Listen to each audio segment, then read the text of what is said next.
গুরুত্বপূর্ণ প্রোগ্রামে 6 মাসে একদিন পাঞ্জাবি পায়জামা পরে চলে আসছে, এই ধরনের লোককে আমরা আহ্বায়ক কমিটিতে চাই না। শক্তিশালী করে ওই পার্টি শক্ত ভিত্তির উপর দাঁড়াতে পারে না। আমাদের যুব সংগঠনকে শক্তিশালী করতে হবে, আমাদের ছাত্র সংগঠনকে শক্তিশালী করতে হবে। আহ্বায়ক সদস্য সচিবের জন্য একটি গুরুত্বপূর্ণ পলিসি যেটা আমরা নির্ধারণ করেছিলাম, বয়স সীমা 40+। আহ্বায়ককে অন্তত আমরা ওই জায়গায় দেখতে চাই। খুবই এক্সেপশনাল কনসিডারেশন 2-1 বছর হতে পারে, কিন্তু আমরা এই জায়গাটিতে গড়ে ওই পার্টির ক্যারেক্টার দাঁড় করানোর জন্য ওই রেঞ্জটা চাই। এটা কোনোভাবেই অন্তত সদস্য সচিব 35-এর নিচে কনসিডার করা হবে না। আমরা আমাদের জায়গা থেকে আহ্বায়ককে অবশ্যই 40-র উপরে চাই, কারণ এই যে জেনারেশন যে আছে প্রত্যেকটি জেনারেশনকে যেন আমরা কানেক্ট করতে পারি। অন্তত 3টা জেনারেশন তাদের জায়গা থেকে আমাদের সাথে সম্পৃক্ত হবে, প্রত্যেকটাকেই যেন আমরা কানেক্ট করতে পারি। এইটুকু পলিসিতে আমরা আমাদের জায়গা থেকে যাব। 24-এর অভ্যুত্থান পূর্ববর্তী সময়ে আওয়ামী লীগ এবং তার যে কোনো অঙ্গ সংগঠনে পোস্টেড ছিল এমন কেউ এনসিপির কোনো আহ্বায়ক কমিটিতে আসতে পারবে না। ইউনিভার্সাল কার্ডিয়াক হসপিটাল, আপনার হৃদয়ের আরো কাছে।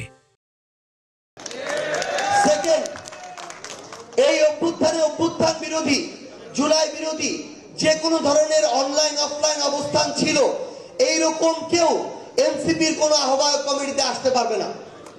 থার্ড, স্থানীয়ভাবে সোশ্যালি নিজেদের সার্কেলে, নিজেদের জব সেক্টরে, ওই এরিয়ায় কারো ইমেজ খারাপ, এই ধরনের কোন মানুষকে, এটা ফ্যাক্ট চেক করতে হবে। ব্যক্তি টু ব্যক্তি এটা ভ্যারি করতে পারে, কিন্তু ওভারঅল যদি ইমেজ খারাপ হয় আমরা তাদেরকে আমাদের আহ্বায়ক কমিটিতে নিতে আগ্রহী না। এবং সর্বশেষ, আমাদের সমন্বয় কমিটিতে যেহেতু আমরা পুঙ্খানুপুঙ্খ যাচাই করে ওই কমিটিটি দিতে পারিনি, ওই কমিটিতে থাকা কেউ যদি নামকাওয়াস্তে শুধু কমিটিতে থাকে, বিগত সময় তাকে খুঁজে পাওয়া যায় নাই, খালি গুরুত্বপূর্ণ প্রোগ্রামে 6 মাসে একদিন পাঞ্জাবি পায়জামা পরে চলে আসছে, এই ধরনের লোককে আমরা আহ্বায়ক কমিটিতে চাই না। আবার এমন অনেকে আছেন যারা তাদের জায়গা থেকে খুবই অ্যাক্টিভ, কিন্তু ক্ষমতার অপব্যবহার করেছেন, ওই পদের অপব্যবহার করেছেন। আপনারা উপযুক্ত প্রমাণ সহ এই অভিযোগ সংশ্লিষ্ট দায়িত্বশীল যারা কমিটি প্রদান করবেন তাদের কাছে জমা করবেন।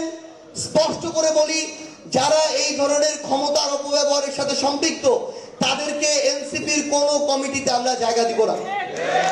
আমরা আপনাদেরকে আহ্বান করব, আমরা আমাদের জায়গা থেকে যেন নিজেদের প্রতি, আমাদের পার্টির প্রতি, বাংলাদেশের প্রতি, অভ্যুত্থানের আকাঙ্ক্ষার প্রতি সৎ থাকি। আমরা যেন নিচে সামনে আগাতে গিয়ে অন্যকে পিছন থেকে টেনে না ধরি, কারণ আমাদের ভিতরে এটাও দেখা যায় যে তাকে সামনে আগাতে দেয়া যাবে না, এই জন্যই তার বিরুদ্ধে অভিযোগ দিতে হবে। তো এই বিষয়টা থেকেও আমাদের বের হয়ে আসতে হবে। এবং আরেকটি বিষয় হচ্ছে, আমাদের এই এনসিপিতে অন্য সকল রাজনৈতিক দলের ভালো মানুষদের জন্য এই দরজা খোলা, কিন্তু একদম স্পষ্ট কথা হচ্ছে, কেউ যদি মনে করেন এনসিপিতে এসে আগে বা নিজের কোনো ব্যক্তি উদ্দেশ্য বাস্তবায়ন করবেন বা প্রত্যাশা করবেন, তাহলে আপনারা হয় আগের জায়গায় ফিরে যান অথবা এনসিপি থেকে দূরে থাকুন। এনসিপির যে আদর্শ, সেই আদর্শকে সামনে রেখে চলবে। আপনার এই আদর্শিক জায়গায় আগে বোঝাপড়া তৈরি হতে হবে। আমরা আমাদের জায়গা থেকে এই বোঝাপড়া তৈরি হওয়ার জন্য আমরা বিশ্বাস করি আগামীতে আহ্বায়ক কমিটির মাধ্যমে প্রত্যেক মাসে অন্তত একটি কর্মশালার আয়োজন করব। আপনাদের সবাইকে সর্বশেষে এইটুকু অনুরোধ, আগামীর বাংলাদেশে এনসিপি যদি এনসিপির পথে থাকে, জুলাইয়ের আকাঙ্ক্ষাকে সামনে ধারণ করে এগিয়ে চলে, তাহলে আজকে থেকে 2 বছর পরে বাংলাদেশের সবচেয়ে কাঙ্ক্ষিত, গ্রহণযোগ্য এবং প্রত্যাশিত রাজনৈতিক দল হবে এনসিপি। আমাদের শুধু আমাদের কাজটুকু করে যেতে হবে। এই পথে অনেক বাধা থাকতে পারে, ইনশাআল্লাহ আমরা সকল বাধাকে উপেক্ষা করে সামনের দিকে এগিয়ে যাব।